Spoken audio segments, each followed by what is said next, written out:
पलटी मार नीतीश कुमार। मैं ये मानता हूं, मैंने मेरा व्यक्तिगत विचार दिया, कांग्रेस पार्टी को नए चेहरे उतारने पड़ेंगे, वो ही लोगों की आकांक्षाओं पर खरे उतर सकते। सबसे पहले तो मैं अपने साथी और भाई किसान कांग्रेस के जिला अध्यक्ष सरदार बलजिंदर सिंह ठरवी जी को और उनके पूरे साथियों को शुभकामनाएं देता हूं। राहुल गांधी जी जिस संदेश को लेकर भारत जोड़ो न्याय यात्रा लेकर निकले, उसी संदेश को टोहाना और फतेहाबाद के अंदर एक एक गांव और गली और कोने में पहुंचाने का काम सरदार बलजिंदर सिंह ठरवी जी कर रहे हैं। इसके लिए इनको साधुवाद और शुभकामनाएं। ये जन आक्रोश सत्ता परिवर्तन और व्यवस्था परिवर्तन दोनों का है। ये जन आक्रोश तब्दील हो जाएगा एक आंधी में, जिस आंधी के चलते भाजपा और जजपा के परकच्चे उड़ जाएंगे और 10 के 10 सांसद हम राहुल गांधी जी, खड़गे साहब उनकी झोली के अंदर डालकर देंगे, ताकि देश में नई सरकार का गठन हो। प्रदेश में सत्ता परिवर्तन की जो बयार है, क्योंकि यहाँ एक ऐसी सरकार है जो प्रजातांत्रिक तौर से नाजायज सरकार है। यहाँ पर जजपा ने भाजपा के खिलाफ वोट लिया था, परंतु वहां सत्ता की मलाई लूटने के लिए फिर उनकी गोदी में जा बैठे। इसलिए ये सरकार जनमत के आधार पर बनाई हुई सरकार नहीं, सत्ता लोलुपता के आधार पर बनाई हुई सरकार है। और ऐसी सरकार को उखाड़ फेंकना हमारा लक्ष्य भी है, ध्येय भी है और धर्म भी है, कर्तव्य भी है।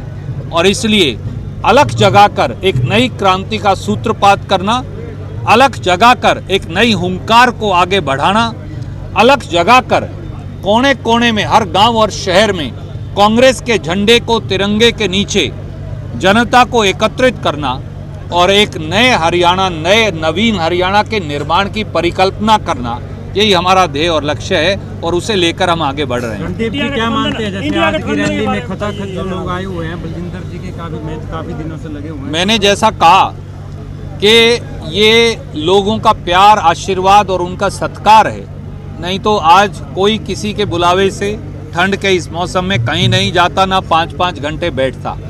कांग्रेस ये बदलाव का संदेश है, ये रैली बदलाव का सूचक है।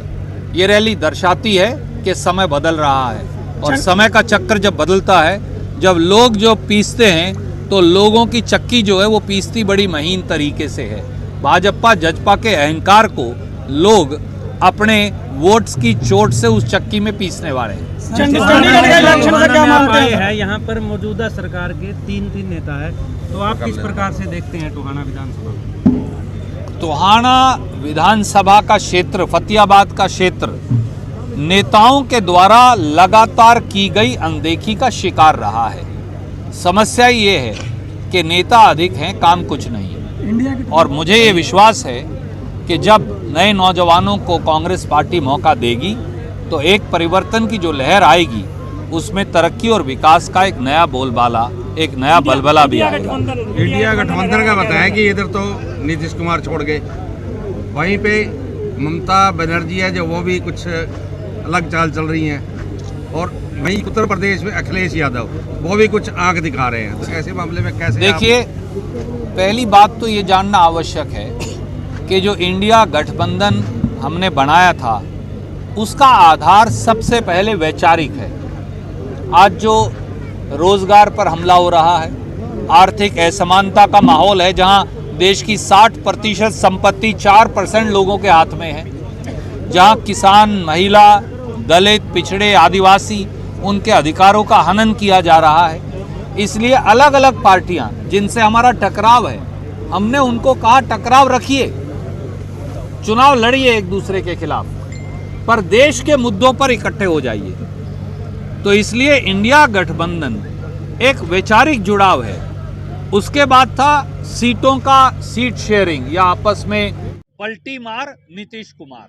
ये मैं नहीं कह रहा, इस देश के और बिहार के लोग उनको कह रहे हैं।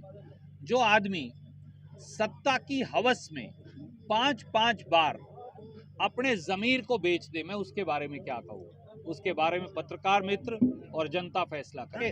केंद्र की चुनाव समिति, ना रणदीप कुछ निर्णय कर सकता, ना शैलजा जी कर सकती, ना भूपेंद्र सिंह हुड्डा कर सकते, ना कोई और कर सकता।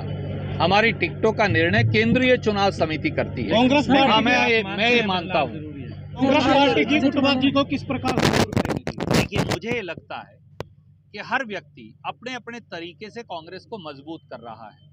हमने कांग्रेस संदेश यात्रा अपने इस पूरे इलाके से निकाली, आपने देखा किस प्रकार का प्रेम और समर्थन मिला।